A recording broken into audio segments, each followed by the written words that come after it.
El año era 1470 y.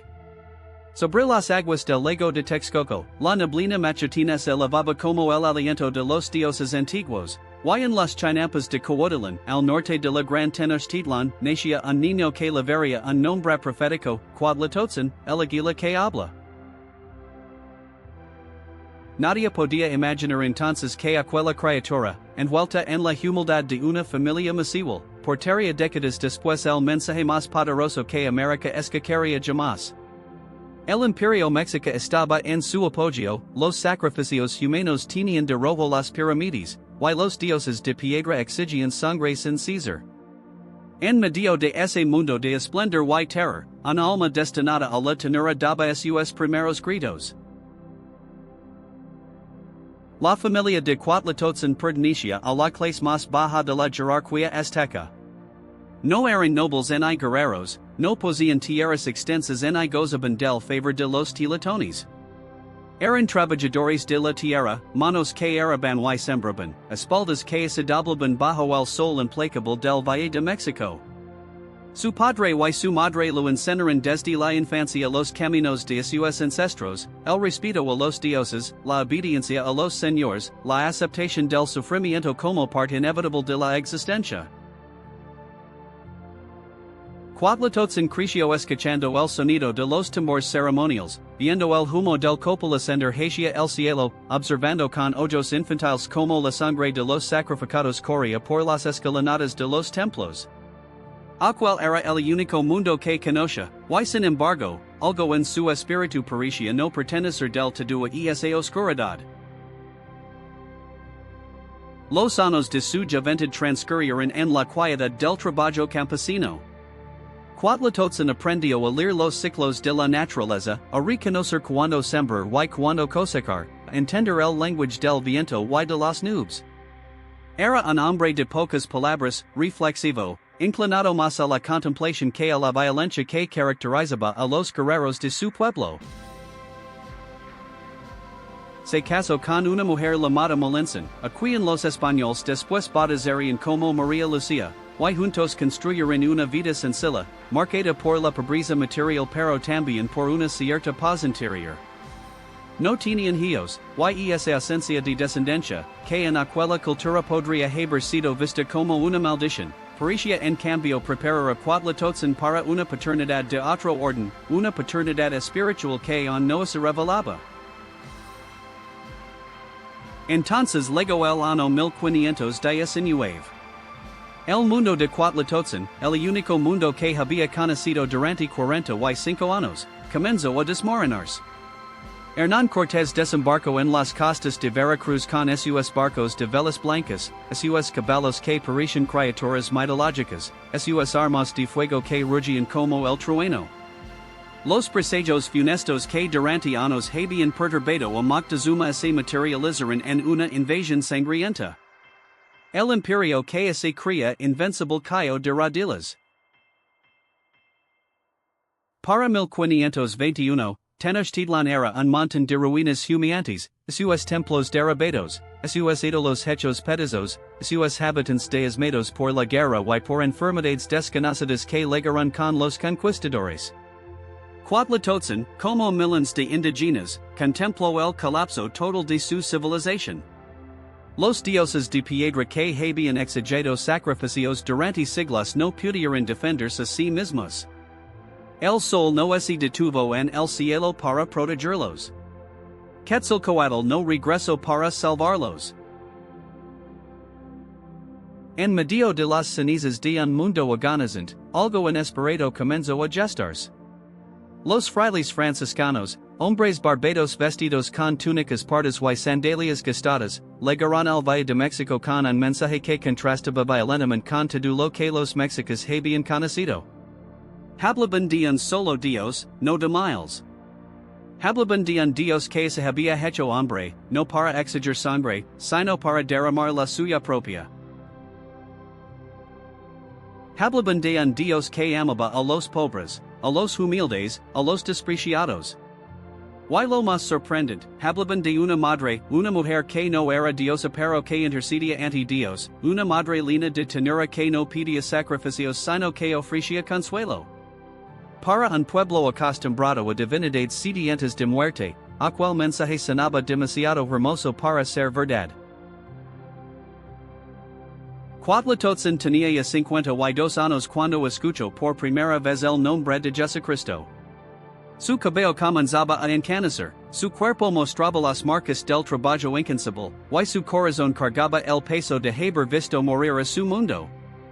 Pero había algo en las palabras de aquellos frailes que tocaba una fibra profunda en su interior, algo que resonaba con una sed espiritual que ni siquiera sabía que poseía.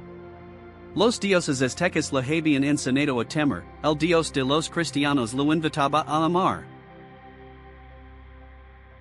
Los dioses aztecas le habían exigado ofrendas de sangre, el dios de los cristianos lo ofrecía el perdón sin condiciones. Los dioses aztecas eran distantes y crueles, el dios de los cristianos se había acercado tanto a la humanidad que había muerto en una cruz.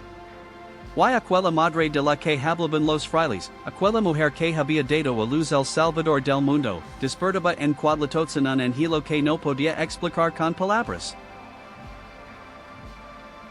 ¿Puede un hombre de más de 50 años, formado en una religión ancestral, transformarse por completo? ¿Puede la gracia divina penetrar un corazón que ha vivido décadas en la oscuridad? La respuesta estaba a punto de escribirse en la vida de aquel indígena humilde.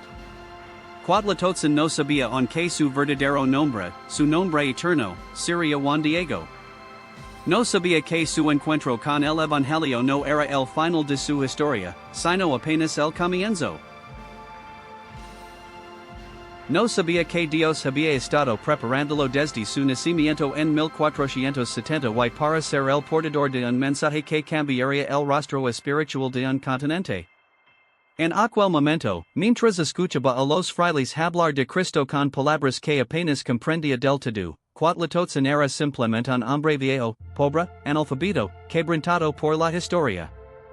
Era exactamente el tipo de hombre que Dios elige para confundir a los sabios y avergonzar a los poderosos. El año 1524 marcó el renacimiento espiritual de Cuauhtlatoatzin.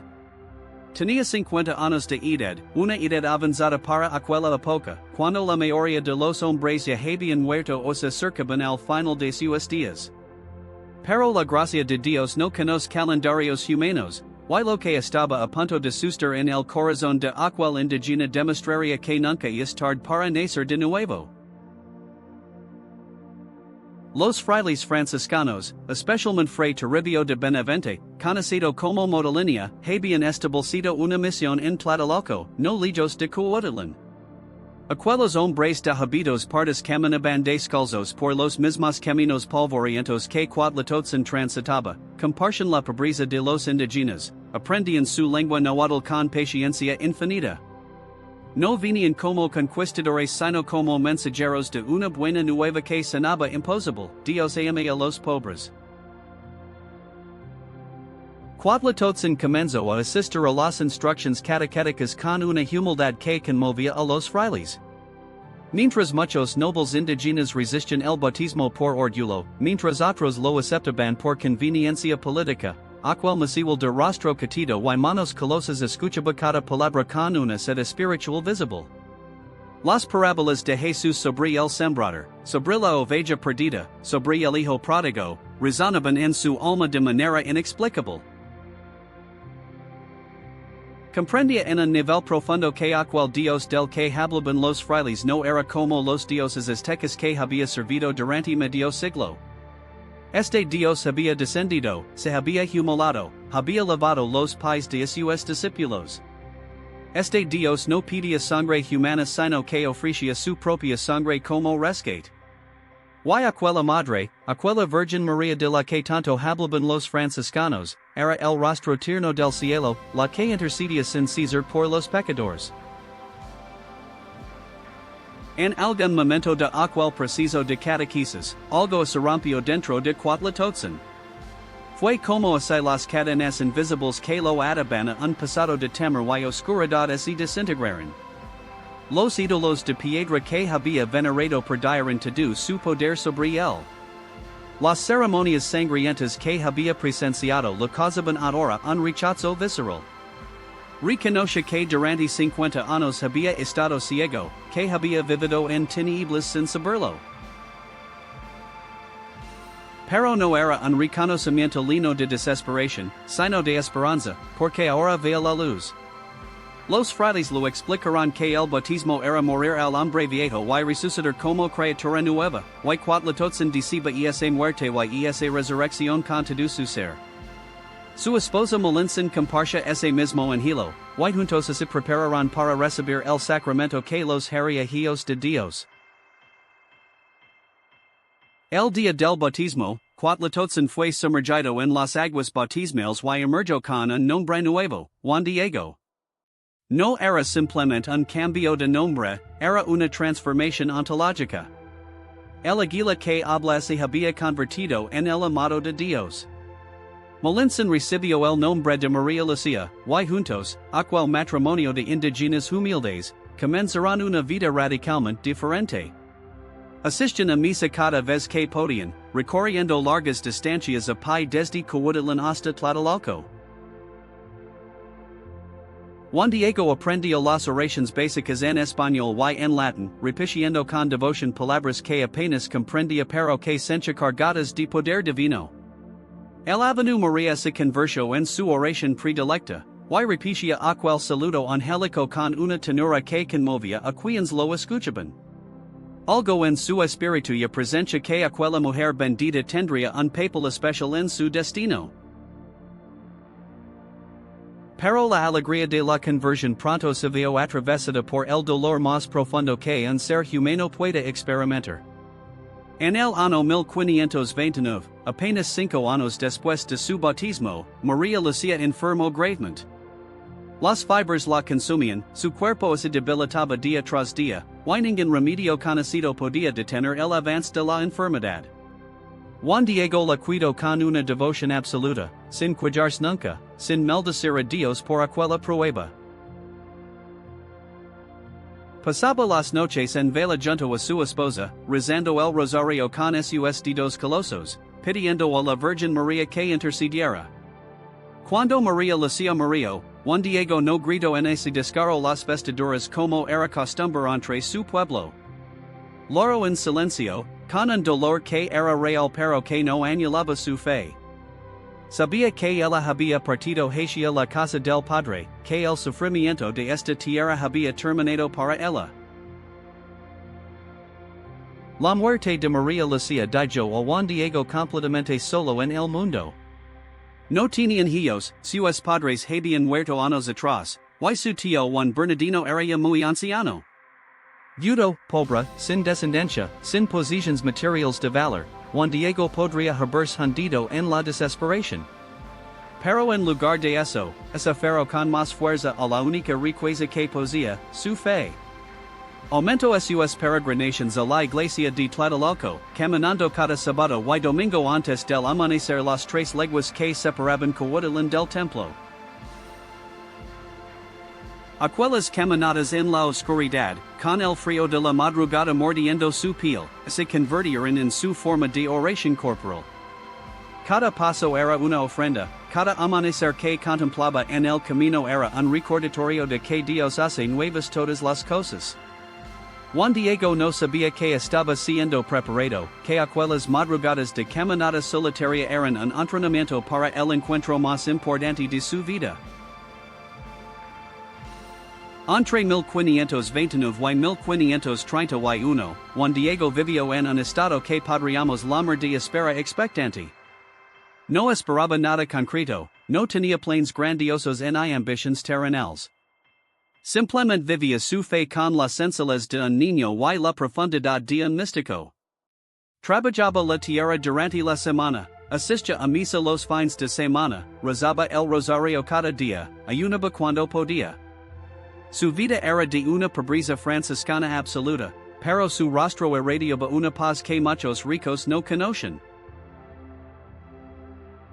Los frailes que lo trataban reconocen en el algo especial, una pureza de corazón que es rarísima, una humildad que no era fingida sino genuina, una devoción mariana que parecía infundida directamente por el Espíritu Santo. Si alguien les hubiera preguntado a aquellos franciscanos que Indígena sería elegido por el cielo para una misión extraordinaria, muchos habrían señalado a Juan Diego. Y sin embargo, nadie podía imaginar cuán extraordinaria sería esa misión. ¿Qué hace Dios cuando quiere cambiar la historia? Elige un anciano viudo, analfabeto, sin influencia social, sin elocuencia humana. Elige precisamente al que el mundo descartaría. Juan Diego, a sus 57 años, era invisible para los poderosos, insignificant para los nobles españoles, irrelevant para los estrategas de la evangelización. Pero para el cielo, era la arcilla perfecta. Su vacío de honores humanos lo hacía capaz de ser llenado por la gloria divina. Su pobreza material lo hacía rico en fe. Su soledad lo hacía disponible para el encuentro. El sábado 9 de diciembre de 1531 estaba a punto de amanecer, y con él, el momento que justificaría toda la vida de preparación de aquel indígena humilde. La semilla plantada en tierra arida estaba a punto de dar el fruto más extraordinario. La madrugada del sábado 9 de diciembre de 1531 amaneció fría y oscura sobre el Valle de México. Las estrellas titilaban en el cielo cuando Juan Diego salió de su humilde vivienda en Cuauhtlatoatzin para emprender su caminata habitual hacia Tlatelolco. Tenía 57 años, pero a sus piernas conocen bien aquel camino de 3 leguas que recorría cada fin de semana. El aire gélido de diciembre le cortaba el rostro, su aliento formaba pequeñas nubes de vapor, y sus sandalias gastadas golpeaban rítmicamente el suelo de tierra. No lavaba nada consigo excepto su tilma de ayate, quella capa tosca tallada con fibras de maguey que usaban todos los indígenas pobres. Caminaba en silencio, rezando mentalmente el Ave María, pensando quizás en su difunta esposa, en las enseñanzas de los frailes, en el misterio insondable de un Dios que se había hecho hombre por amor. Cuando llegó al pie del cerro Tepeyac, el sol comenzaba a asomar timidamente en el horizonte. Aquel lugar tenía una historia antigua, antes de la conquista, había sido sitio de adoración a Tenantzin, la madre de los dioses aztecas. Pero Juan Diego ya no pensaba en los dioses antiguos, su mente y su corazón pertenecen ahora a Cristo y a su Madre Santísima. De pronto, algo extraordinario sucedió. Primero fue el sonido, un canto de pájaros tan dulce, tan armonioso, tan completamente fuera de lugar en aquel amanecer invernal, que Juan Diego se detuvo en seco. No era el canto común de las aves del valle, sino una melodía celestial que parecía venir de todas partes y de ninguna a la vez. El anciano miró hacia arriba, hacia la cumbre del Tepeyac, y vio algo que hizo que su corazón se detuviera por un instante, una luz brillante, intensa pero no cegadora, que coronaba el cerro como si el sol hubiera decidido posarse allí. Entonces escuchó una voz. Una voz femenina, dulce, tierna, que pronunció su nombre con un amor que él nunca había escuchado antes, ni siquiera en los labios de su madre o de su esposa. La voz lo llamaba no con el tono de un superior que ordena a un inferior, sino con la tenura de una madre que busca a su hijo amado. Juan Diego, Juanito, Juan Dieguito, decía aquella voz, y cada repetición de su nombre era como un bálsamo que curaba heridas que él ni siquiera sabía que tenía. Sin pensarlo, movido por un impulso que no podía explicar, comenzó a subir el cerro. Sus piernas ancianas se movían con una agilidad inesperada, como si la misma tierra lo impulsara hacia arriba. La luz se hacía más intensa a cada paso, pero en lugar de temerla, se sentía atraído hacia ella como una palila hacia la lama, excepto que esta lama no quemaba sino que consolaba. Al llegar a la cumbre, Juan Diego vio a la mujer.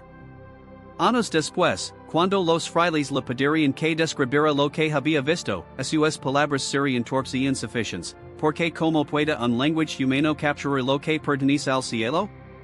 Era joven, de rostro moreno como el de su pueblo, vestida con ropas que brillaban como el sol pero con tonos que recordaban las vestiduras de los nobles aztecas, un manto azul verdoso salpicado de estrellas, una túnica rosada que parecía tallada con luz.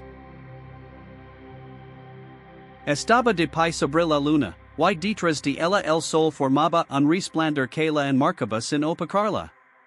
Pero lo que más impactó a Juan Diego no fue su belleza sobrenatural ni su vestimenta celestial, sino su mirada. Aquellos ojos lo miraban con un amor tan profundo, tan puro, tan incondicional, que el anciano indígena sintió que todo su ser se desmoronaba y se reconstruía simultáneamente. La señora habló, y sus primeras palabras fueron de una ternura que rompía todos los esquemas. Juanito, el más pequeño de mis hijos, ¿a dónde vas? Juan Diego, temblando, logró responder que iba a la iglesia de Tlatelolco para oír misa y aprender las cosas divinas. La mujer sonrió con una sonrisa que contenía toda la compasión del cielo, y entonces reveló su identidad con palabras que quedarían grabadas en la historia para siempre. Sabe y ten entendido, tú el más pequeño de mis hijos, que yo soy la siempre Virgen Santa María, Madre del verdadero Dios por quien se vive, el creador de las personas, el dueño del cerca y del junto, del cielo y de la tierra. Cada palabra cae sobre Juan Diego como rocío sobre tierra sedienta. Ella era la Madre de Dios, y lo llamaba su hijo. Ella era la Reina del cielo, y se dirigía a él con infinita humildad. Pero la señora no había venido solo para identificarse. Tenía una misión para aquel anciano indígena que temblaba ante su presencia. Mucho quiero, mucho deseo que aquí me levanten mi casita sagrada, donde mostrar y dar a las gentes todo mi amor, mi compasión, mi auxilio y mi defensa. Porque yo soy vuestra piadosa madre, tuya y de todos los hombres que en esta tierra están en uno, y de las demás variadas estirpes de hombres, mis amadores, los que a mí claman, los que me buscan, los que confían en mí. Las palabras eran claras, la Madre de Dios quería un templo en el Tepeyac, no para su gloria personal sino para ser refugio de todos los que sufrían. Y la tarea de transmitir este mensaje el obispo recae sobre los hombres de Juan Diego, un hombre sin letras, sin influencia, sin elocuencia. ¿Por qué él? La respuesta estaba en su mismo nombre, el más pequeño de mis hijos. Porque Dios eligió de bil del mundo para avergonzar a lo fuerte. La señora continuó explicando su deseo con detalle. Quería que Juan Diego fuera inmediatamente a ver al obispo de México, Fray Juan de Zumarraga, y le contara todo lo que había visto y oído. En aquel templo que decía construir, ella escucharía los lamentos, remediaría las miserias, curaría los dolores de todos los que vinieran a buscarla. Su voz no contenía duda ni vacilación, hablaba con la autoridad serena de quien conoce perfectamente la voluntad divina. Juan Diego escuchaba arrodillado, con la frente casi tocando el suelo, abrumado por la magnitud de lo que estaba sucediendo. Apenas unas horas antes era un anciano invisible caminando en la oscuridad hacia la iglesia. Ahora era el mensajero elegido por la Reina del Cielo para cambiar el destino espiritual de América. Cuando la señora terminó de hablar, hubo un silencio que parecía contener toda la eternidad. Juan Diego alzó tímidamente la mirada y vio que ella lo observaba con una mezcla de amor maternal y expectativa confiada. No era una orden despótica de una divinidad distante, sino el ruego amoroso de una madre que confía en su hijo más pequeño. Juan Diego asintió, sin palabras, porque su garganta estaba cerrada por la emoción. Se puso de pie con dificultad, sus rodillas temblaban, y cuando levantó la vista nuevamente, la visión había desaparecido. El cerro Tepeyac volvía a ser un cerro común, el canto de los pájaros celestiales había cesado, la luz sobrenatural se había extinguido. Pero Juan Diego sabía, con una certeza más profunda que cualquier evidencia sensorial, que lo que había experimentado no era un sueño ni una alucinación. El cielo había descendido a la tierra, y el más pequeño, el más pobre, el más insignificante, había sido elegido como testigo y mensajero. Descendió del Tepeyac con el corazón agitado y la mente nublada por la enormidad de la tarea que lo esperaba. Debía ir ante el obispo, un hombre poderoso, letrado, español, y convencerlo de que la Madre de Dios la había hablado a un indígena analfabeto. La misión parecía imposible. Pero Juan Diego había aprendido algo en aquellos pocos minutos de encuentro celestial. Cuando Dios llama, él mismo provee los medios. Cuando la Madre pide, ella misma acompaña el cumplimiento. El indígena humilde se dirigió hacia la ciudad de México, sin saber que estaba dando el primer paso en el camino que conduciría al mayor milagro mariano de América. El Palacio Episcopal de la Ciudad de México es alzaba imponente frente a Juan Diego aquella mañana del 9 de diciembre. Los muros de piedra, las puertas macizas, los guardias españoles que vigilaban la entrada, todo parecía diseñado para intimidar a un indígena humilde. Juan Diego se detuvo a cierta distancia, sintiendo el peso abrumador de su misión. ¿Cómo podría él, un masivo sin educación, sin elocuencia, sin credentials de ningún tipo, obtener una audiencia con el obispo Fray Juan de Zumarraga? Y se lograba entrar, como haría que aquel hombre poderoso, formado en las universidades de España, creyera que la Madre de Dios la había hablado a él en náhuatl sobre el cerro Tepeyac? La tarea parecía tan imposible que por un momento Juan Diego consideró dar media vuelta y regresar a Cuauhtlatoatzin. Pero entonces recordó la mirada de la señora, aquel amor infinito que había visto en sus ojos, y supo que no podía defraudarla. Después de esperar varias horas en el patio exterior del palacio, junto a otros indígenas que buscaban audiencia por diversos asuntos, Juan Diego finalmente fue admitido. Los criados lo condujeron por pasillos largos decorados con crucifijos y pinturas de santos, sus sandalias gastadas resonando contra el piso de piedra. Cuando entró en la sala donde el obispo lo recibía, Juan Diego se arrodilló inmediatamente, con la frente casi tocando el suelo, en señal de profundo respeto.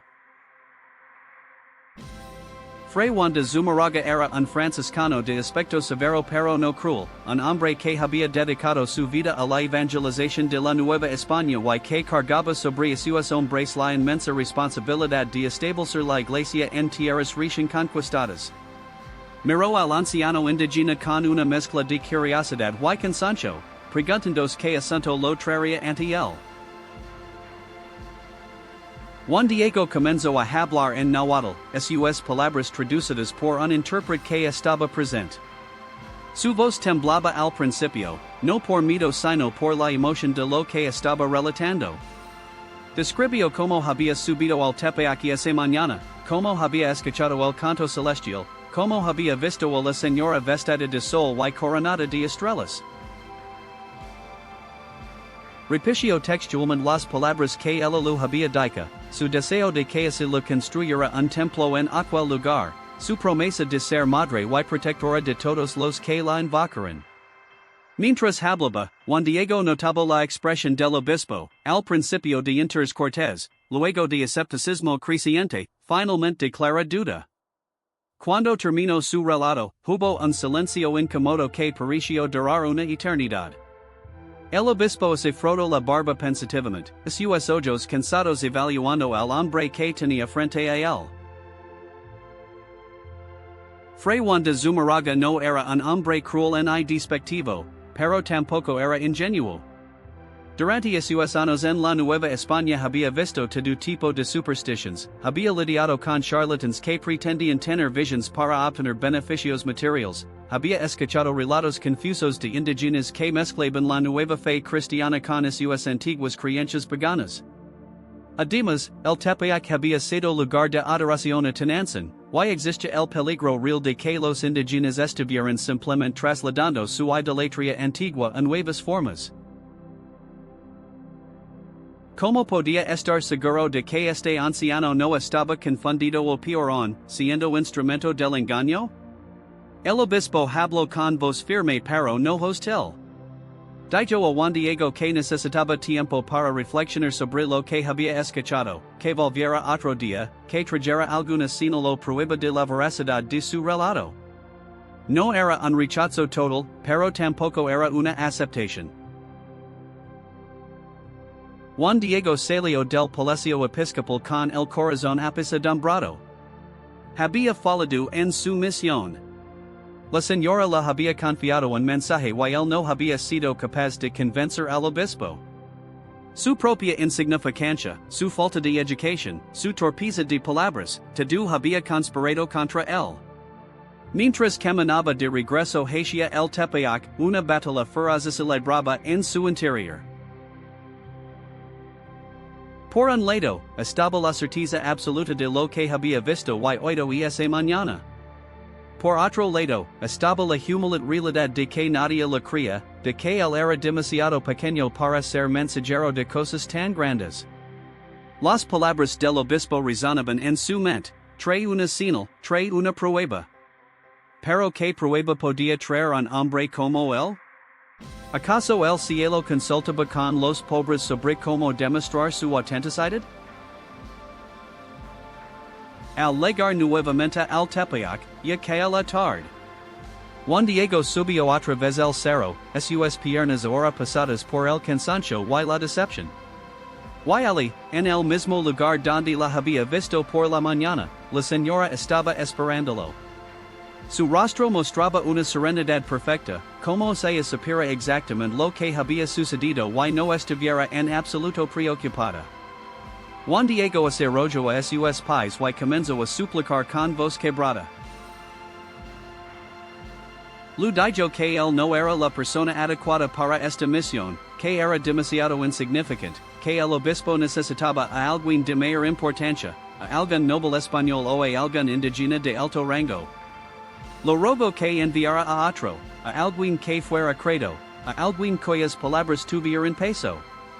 Era un momento de profunda vulnerabilidad en el que Juan Diego expresaba todas sus inseguridades, todos sus temores, toda su sensación de inadecuación. La respuesta de la señora fue de una ternura que desarmaría cualquier duda. Hoy, hijo mío el más pequeño, ten entendido que son muchos mis servidores y mensajeros a quienes puedo encargar que lleven mi palabra y hagan mi voluntad. Pero este todo punto preciso que tú mismo solicites y ayudes, y que con tu mediación se cumpla mi voluntad. Las palabras eran claras como el cristal, ella tenía a su disposición ángeles, santos, poderosos de la tierra, pero había elegido específicamente a Juan Diego. No a pesar de su pequeñez, sino precisamente por ella. Porque el plan de Dios siempre ha sido el mismo, usar lo necio del mundo para confundir a los sabios, usar lo débil para avergonzar a los fuertes. Juan Diego era perfecto para la misión no porque fuera grande, sino porque era pequeño. Su humildad era su credencial, su pobreza era su riqueza, su insignificancia era su poder. La señora le dio entonces instrucciones específicas: debía regresar al día siguiente, domingo, a ver nuevamente al obispo. Esta vez insistiría con más fuerza, y ella misma proveería la señal que se necesitaba. Juan Diego, consolado por aquellas palabras pero todavía atemorizado por la magnitud de la tarea, asintió con obediencia. Descendió del Tepeyac mientras el sol se ponía sobre el valle de México, pintando el cielo de rojos y naranjas que parecían un presagio de la gloria que vendría. Aquella noche, en su humilde choza de Cuauhtlatoatzin, Juan Diego apenas pudo dormir. Su mente reproduce una y otra vez el encuentro con la señora, su corazón oscilaba entre la esperanza y el temor. Sabía que el día siguiente debería enfrentar nuevamente al obispo, exponerse otra vez a la incredulidad, arriesgar de nuevo la humiliación. Pero algo había cambiado en Juan Diego. La segunda aparición de la señora había confirmado que todo era real, que no era un sueño ni una ilusión. Elilo había elegido, y esa election no era un error sino un destino divino. Si Dios quería usar a un anciano indígena analfabeto para traer el mayor milagro a América, ¿quién era él para cuestionar ese plan? La duda no había desaparecido completamente, pero ahora estaba acompañada de una obediencia más profunda. Juan Diego estaba aprendiendo la lección que todos los santos deben aprender, que Dios no necesita nuestra grandeza, solo nuestra disponibilidad. Que la fe verdadera no consiste en entender todo el plan divino, sino en dar el siguiente paso incluso cuando ese paso parece conducir al fracaso.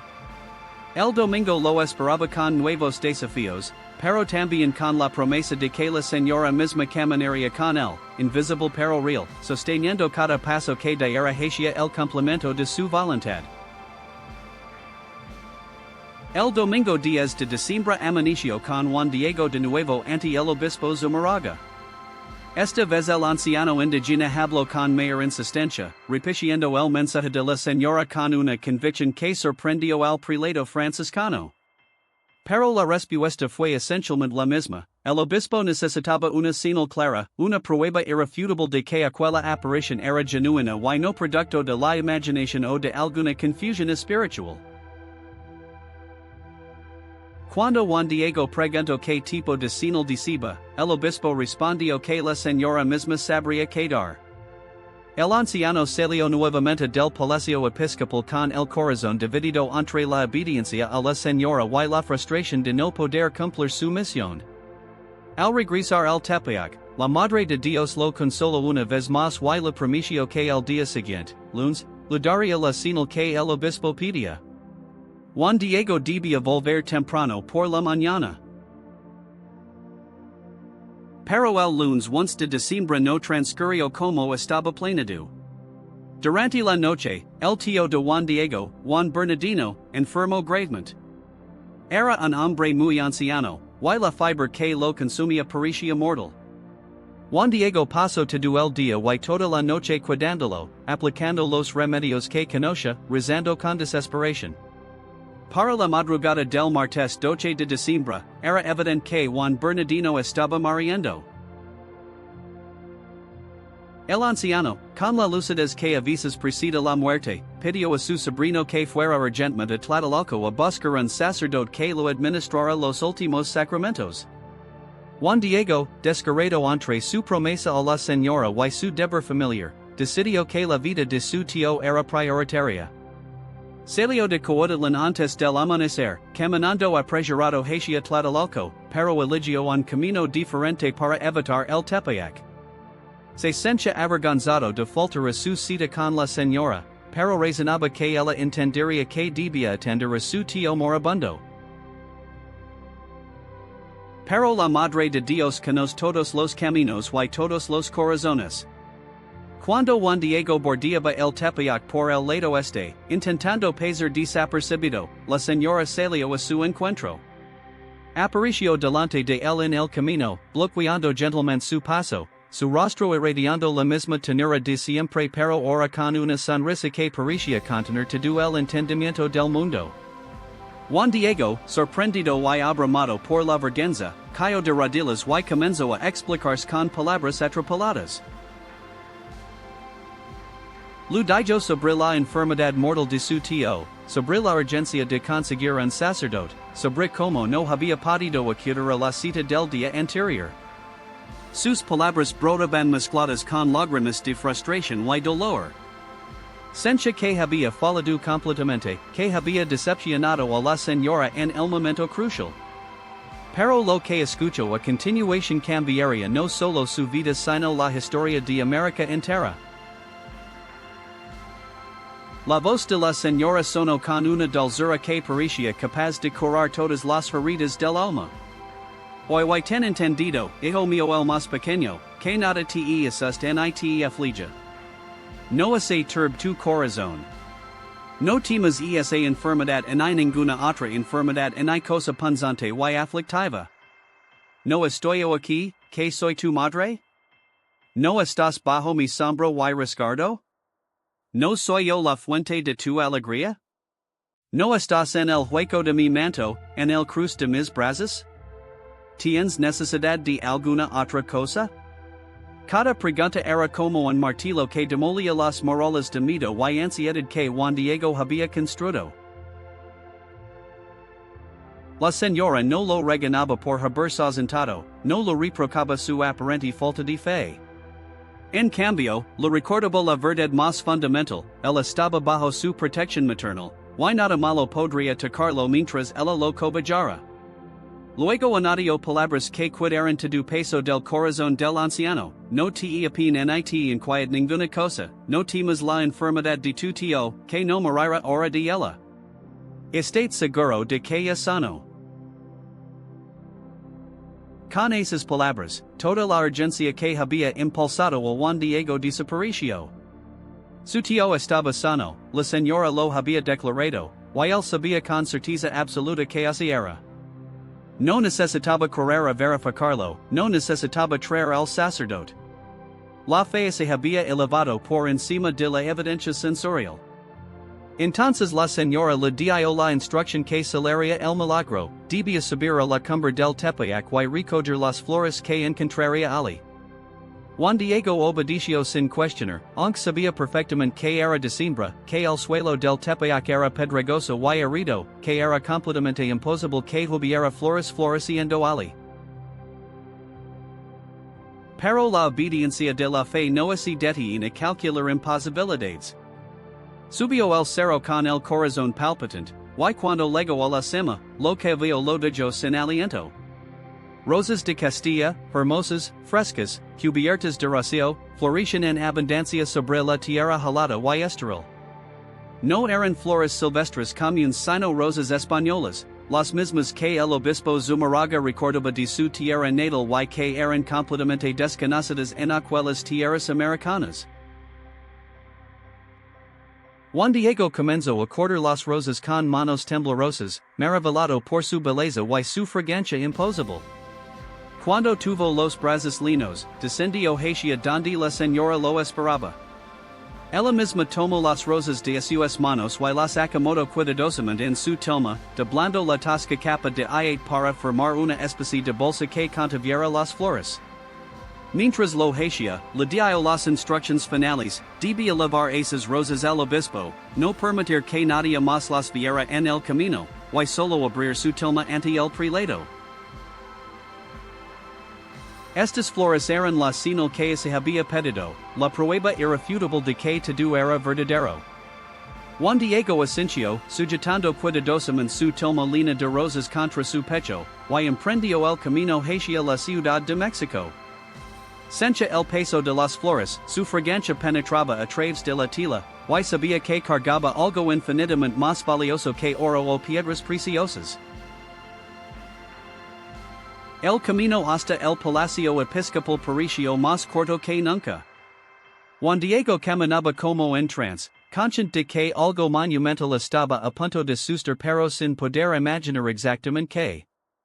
Los guardias del palacio, que ya lo conocen de sus visitas anteriores, intentaron detenerlo y curiosar que lavaba en su tilma, pero Juan Diego se negó a mostrarlo, recordando las instrucciones de la señora. Algunos incluso trataron de arrebatar la capa, pero cuando intentaban tocar las rosas, estas parecían pintadas o como si estuvieran en otra dimensión, imposibles de agarrar. Finalmente fue admitido ante el obispo Zumarraga, quien lo recibió en compañía de varios testigos, incluyendo el intérprete Juan González y otros clérigos y funcionarios.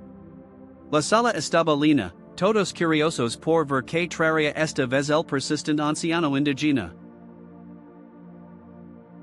Juan Diego se arrodilló ante el obispo y comenzó a relatar todo lo que había sucedido esa mañana: el encuentro en el camino, las palabras consoladoras de la señora, la promesa de que su tío había sanado, la orden de subir al Tepeyac. Cuando mencionó las rosas, un murmullo de incredulidad recorrió la sala. Entonces, con manos temblorosas, Juan Diego desdobló su tilma y dejó caer las rosas a los pies del obispo. Las flores cayeron en cascada, frescas y fragantes, completamente imposibles para aquella época y aquel lugar. El Obispo Zumarraga, que conoce bien las rosas de Castilla, se quedó sin palabras. Pero entonces sucedió algo que nadie esperaba, algo que trascendía incluso el milagro de las flores. Todos los presentes miraban no las rosas sino la tilma de Juan Diego, y sus rostros mostraban un asombro que rayaba en el terror sagrado. El obispo cayó de rodillas, y los demás lo imitaron inmediatamente. Juan Diego, confundido por la reacción, miró hacia abajo y vio su propia tilma. Y allí, impresa en la tasca tela de fibras de maguey, estaba la imagen de la señora exactamente como él la había visto en el Tepeyac. No era una pintura hecha por manos humanas, no había trazos de pincel ni preparación del lienzo. La imagen simplemente estaba allí, con colores que no existen en aquel continente, con una técnica que ningún artista conocido podía replicar. El rostro moreno y dulce de la Virgen los contemplaba desde la tilma, sus manos juntas en oración, su manto azul salpicado de estrellas, el sol irradiando detrás de ella, la luna bajo sus pies. Era la señal definitiva, la prueba irrefutable que salaba todo lo que Juan Diego había testificado. El cielo había descendido a la tierra de manera tangible, visible, imposible de negar. El mayor milagro de América acababa de manifestarse, y el mensajero elegido era el más pequeño, el más pobre, el más humilde de todos los hijos de la Señora. Después del milagro del 12 de diciembre de 1531, la vida de Juan Diego cambió radicalmente, aunque de una manera que solo un alma contemplativa podría apreciar.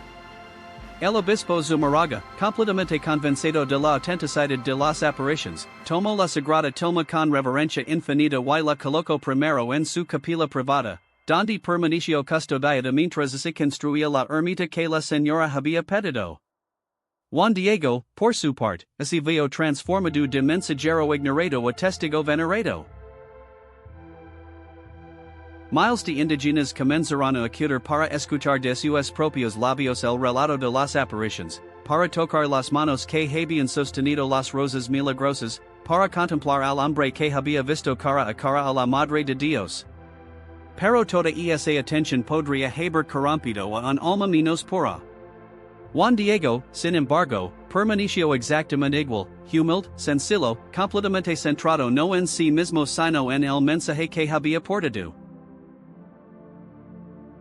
La promesa de la señora sobre su tío Juan Bernardino se cumplió exactamente como había dicho.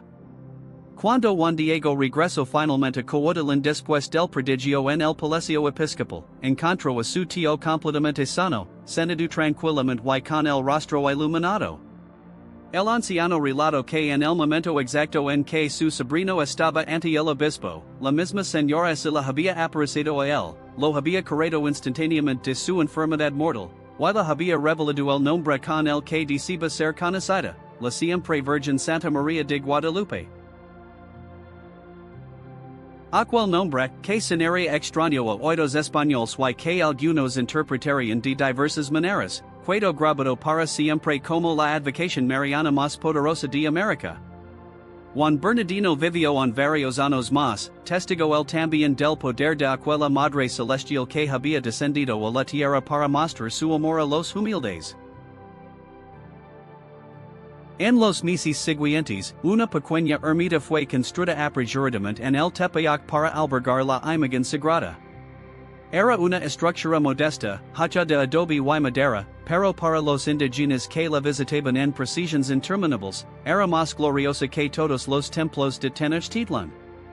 La tilma de Juan Diego fue colocada allí con todos los honores, y comenzó a obrar milagros inmediatos.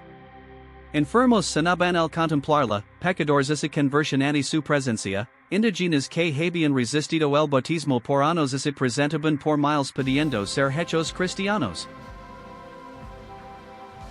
En menos de 7 años, se calcula que 9 millones de indígenas fueron bautizados, una conversión masiva sin precedentes en la historia de la Iglesia.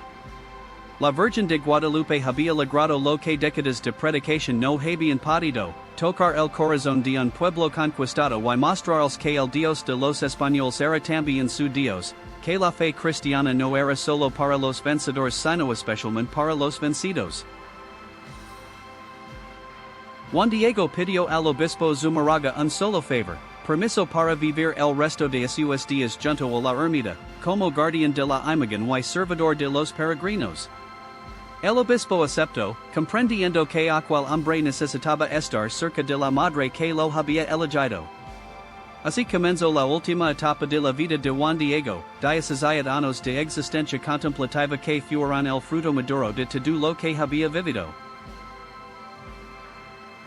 Se construyó una celda pequeña junto a la ermita, tan ostra que apenas tenía más que un pedete para dormir y un crucifijo en la pared.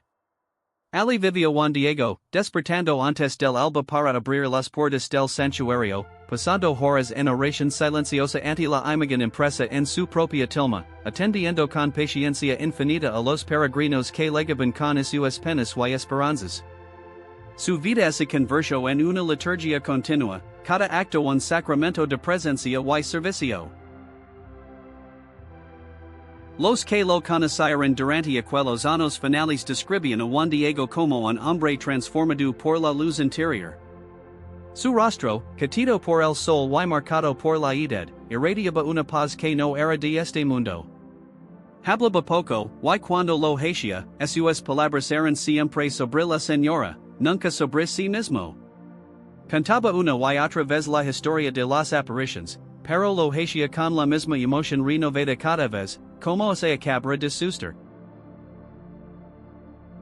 No buscaba honores en reconocimiento, rechazaba cualquier intento de los fieles de venerarlo a él en lugar de venerar a la madre.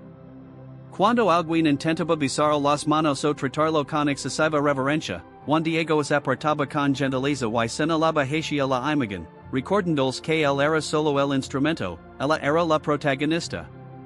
Esta humildad radical no era falsa modestia sino conocimiento profundo de la verdad. Dios había usado su pequeñez precisamente porque era pequeño. La disciplina de Juan Diego durante aquellos años era notable. Ayunaba frecuentemente, a pesar de su edad avanzada, comía solo lo necesario para mantenerse vivo y capaz de servir. Dormía pocas horas, dedicando gran parte de las noches a la oración contemplativa. No poseía nada material excepto la ropa que lavaba puesta, y cuando los fieles le traían limosnas, las distribuía inmediatamente entre los más pobres que venían al santuario. Asistía a misa diariamente cuando había sacerdote disponible, y cuando no lo había, pasaba ese tiempo en adoración silenciosa. Su vida era el evangelio vivido en su forma más pura, pobreza radical, oración constante, servicio desinteresado, amor incondicional. Los frailes franciscanos que lo observaban reconocen en él un místico auténtico, alguien que había visto el cielo y no podía vivir completamente atado a la tierra.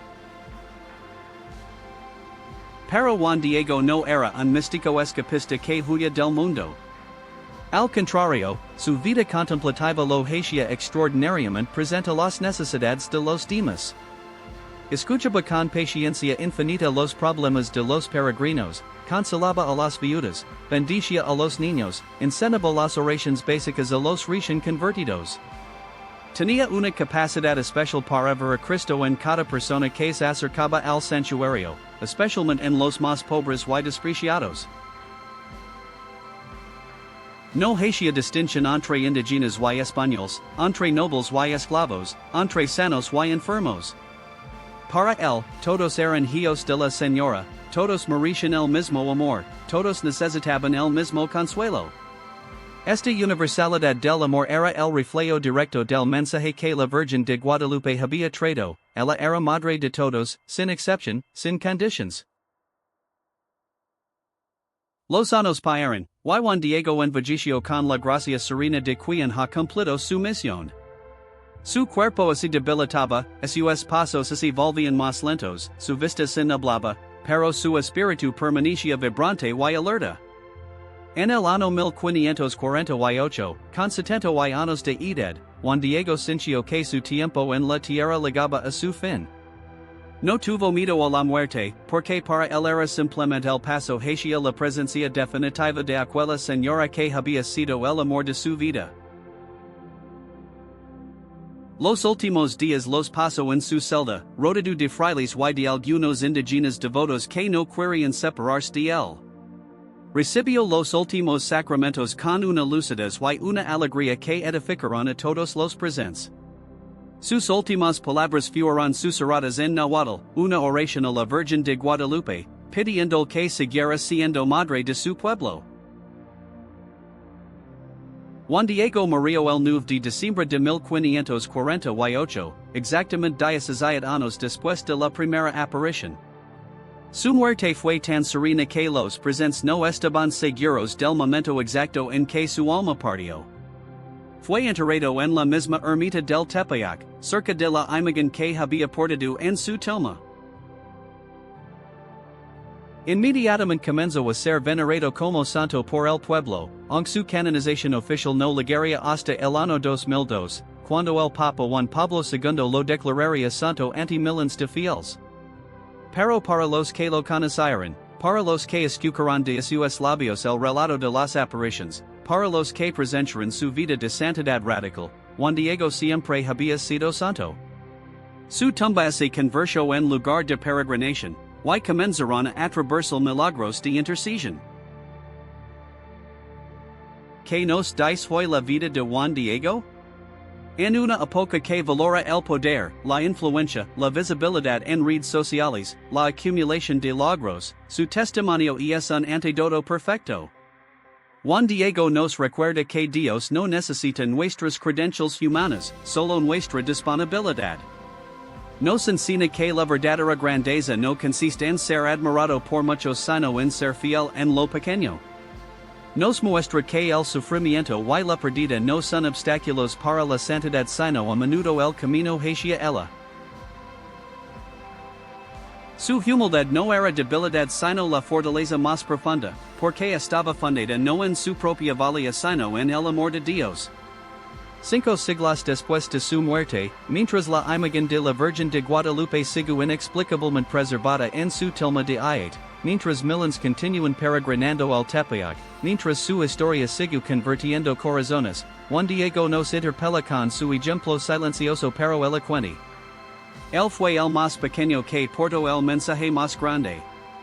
Y precisamente por ser el más pequeño, su testimonio resuena con poder eterno.